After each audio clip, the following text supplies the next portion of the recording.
Assalamualaikum warahmatullahi wabarakatuh. Kembali lagi bersama saya Muhammad Rais Amajid dari YIN Surakarta untuk siswa kelas 9 SMP Muhammadiyah 5 Surakarta. Apa kabar? Selamat siang. Kita akan melanjutkan pembelajaran mengenai teks tanggapan. Kemarin kita sudah belajar mengenai pengertian, lalu bagaimana kita menyimpulkan teks tanggapan, dan belajar mengenai teks tanggapan. Nah, di pertemuan kali ini kita akan belajar mengenai unsur teks tanggapan dan kebahasaan teks tanggapan. Belajar mengenai bagaimana unsurnya, apa saja unsur-unsur dalam teks tanggapan, lalu kebahasaan yang digunakan dalam teks tanggapan itu seperti apa. Nah, untuk mencapai pembuatan teks tanggapan yang sempurna, kita mulai dari struktur teks tanggapan. Struktur teks tanggapan diawali dengan adanya konteks. Konteks, apa yang ditanggapi, di mana, kapan peristiwa terjadi, peristiwa apa, politik, sosial, seni, budaya yang disampaikan dengan bahasa deskriptif. Konteks dapat juga disebut sebagai identitas karya. Nah, jadi konteks ini adalah awalan dari sebuah karya. Kalau kita pernah buka novel, buku novel atau buku novel itu di lembaran pertama itu biasanya ada identitas. Nah, identitas ini bisa dikatakan sebagai konteks dalam novel tersebut. Kayak misal novelnya Fiersa Besari, di situ akan ada penerbitnya, tahunnya, halamannya, kota terbit, nama penulisnya, editornya. Nah, seperti itu yang dinamakan konteks atau identitas dari sebuah karya sastra atau yang lain. Kemudian ada deskripsi. Nah, deskripsi adalah upaya menceritakan atau gambaran tentang apa yang kita lihat dengan sebuah tulisan atau lisan, tentunya sesuai dengan apa yang kita lihat. Kembali lagi, syarat yang pertama yaitu membuat teks tanggapan adanya fakta. Nah, seperti itu. Kemudian yaitu deskripsi. Jadi deskripsi di sini adalah menceritakan kembali apa yang kita dapat dari novel tersebut. Jadi seperti kita katakan sedikit sinopsis dari novel yang kita akan tanggapi, seperti itu. Ceritanya lebih mudah dipahami, yaitu cerita dari novel tersebut. Kemudian penilaian. Nah, yang ketiga adalah penilaian. Penilaian itu apa yang kita pikirkan tentang sesuatu yang kita lihat. Biasanya berupa kata-kata yang mengungkapkan kritik, saran, atau bahkan pujian. Terlebih dalam penilaian akan muncul kelebihan dan kekurangan sesuatu yang kita lihat, seperti halnya belajar mengenai novel kembali ya. Nah, di sebuah novel pastilah ada kekurangan dan kelebihan, seperti manusia ya, punya kekurangan dan punya kelebihan. Nah, di sebuah novel yang akan kita tanggapi pun juga seperti itu, memiliki sebuah kelebihan dan kekurangan. Jadi ada 3 bagian dari struktur teks tanggapan, yaitu yang pertama adanya konteks, yang kedua adanya deskripsi, yang ketiga adanya penilaian. Nah, di sini saya akan memberikan contoh sebuah teks tanggapan. Nah, ini adalah model dari teks tanggapan.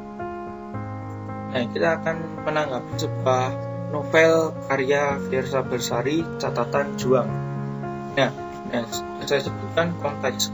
Konteksnya seperti ada judul, penulis, penerbit, dan tebal. Seperti itu ya. Nah, ini adalah bagian dari identitas buku novel dari Catatan Juang karya Fiersa Besari. Kemudian ada deskripsinya, yaitu Catatan Juang merupakan sebuah novel yang mengisahkan tentang seorang wanita yang lamanya terjebak di dalam kondisi yang sangat buruk, namun dengan keadaannya ingin berubah menjadi lebih baik, membuatnya ingin lepas dari cengkraman yang ada di dalam hidupnya. Nah, itu adalah singkat cerita dari isi dari sebuah novel catatan juang.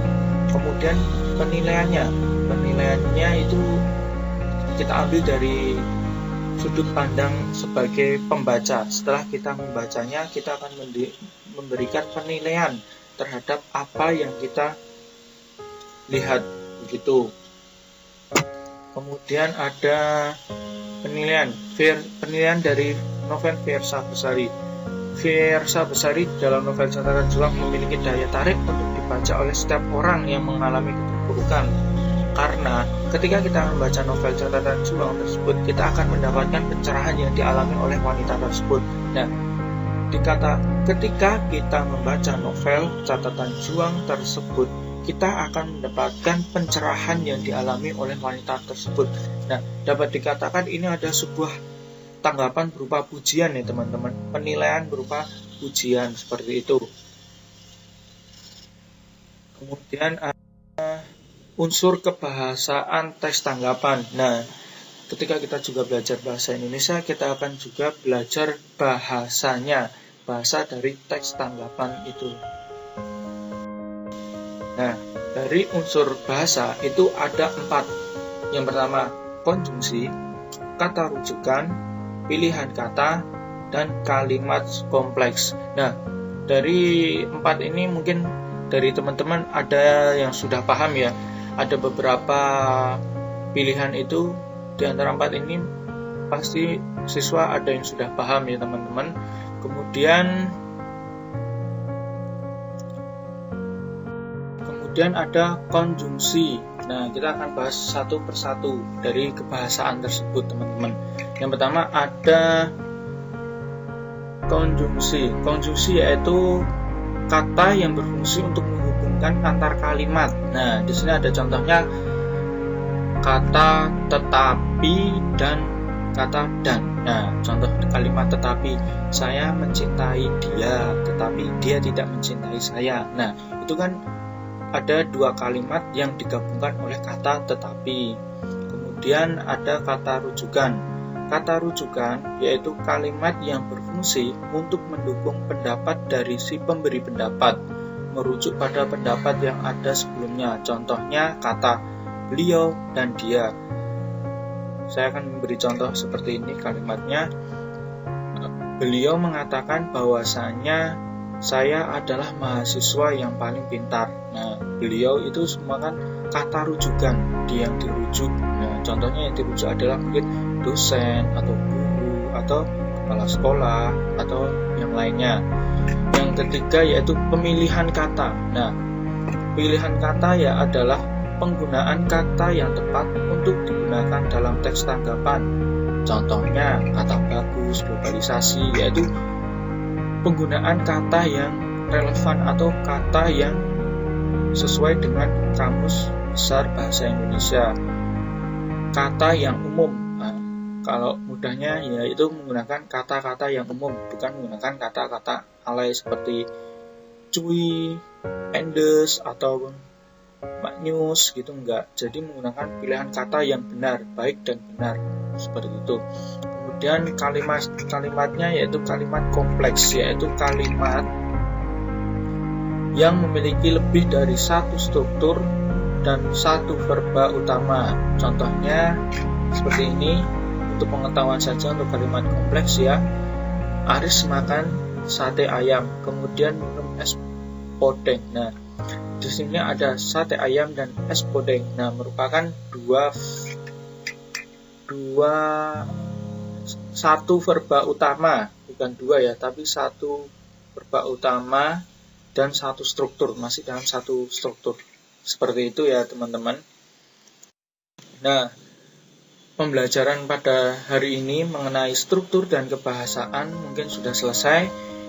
Kita akan memberikan beberapa contoh dan soal kepada setiap siswa di SMP 5 Muhammadiyah Surakarta melalui Google Classroom. Nanti akan disampaikan lebih lanjut. Silakan Apabila masih bingung, bisa menyimak kembali apa yang sudah saya terangkan. Terima kasih. Cukup sekian. Wassalamualaikum warahmatullahi wabarakatuh.